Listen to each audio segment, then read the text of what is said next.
రాష్ట్రంలో ప్రతి ఒక్కరూ మరలా టీడీపీ కూటమి ప్రభుత్వం రావాలని కోరుకుంటున్నారని టీడీపీ మాజీ ఎమ్మెల్యే ఆరుమిల్లి రాధాకృష్ణ అన్నారు. పార్టీ కార్యాలయంలో ఏర్పాటు చేసిన మీడియా సమావేశంలో ఆయన మాట్లాడారు. జగన్ నియంత పాలన చేస్తూ విధ్వంస పాలన చేస్తూ మరలా అధికారంలోకి రావాలని చూస్తున్నారన్నారు. రాష్ట్రాన్ని అన్ని రకాలుగా అప్పులపాలు చేసి అంధకారంలోకి నెట్టారని విమర్శించారు.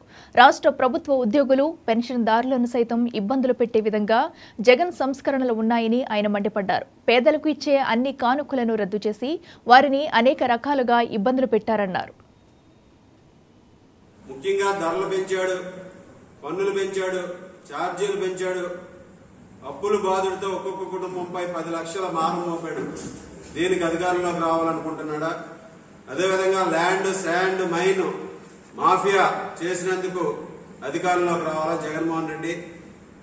అదేవిధంగా సంపూర్ణ మద్యపాన నిషేధం చేస్తానని ఈరోజు విషపూరితమైనటువంటి మద్యాన్ని అధిక ధరలకు సరఫరా చేసినందుకు అధికారంలోకి రావాలా జగన్మోహన్ రెడ్డి? 10 సార్లు విద్యుత్ ఛార్జీలు పెంచి ఈ రాష్ట్ర ప్రజల మీద 75,000 కోట్ల భారం మోపినందుకు అధికారంలోకి రావాలా? ఉచిత ఇసుకని రద్దు చేసి ఇసుక ధరను విచ్చలవిడిగా పెంచి రాష్ట్ర ప్రజల మీద, అదేవిధంగా భవన నిర్మాణ కార్మికుల మీద మోపినటువంటి భారాన్ని మోపినందుకు అధికారంలోకి రావాలా? క్యాంటీన్ని మూసివేసి ఈరోజు పేదల కడుపు కొట్టినందుకు అధికారంలోకి రావాలా? అదేవిధంగా రంజాన్ తోఫా, సంక్రాంతి కానుక, క్రిస్మస్ కానుక ఇవన్నీ కూడా రద్దు చేసి పేద ప్రజలు కడుపు కొట్టినందుకు అధికారంలోకి రావాలా? గ్రూప్ 1 పరీక్షలు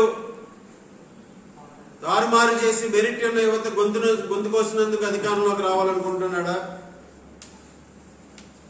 ఈ విధంగా అన్ని వర్గాల్ని మోసం చేసినటువంటి జగన్మోహన్ రెడ్డి ఈరోజు ఓటు అడిగే హక్కు లేదు.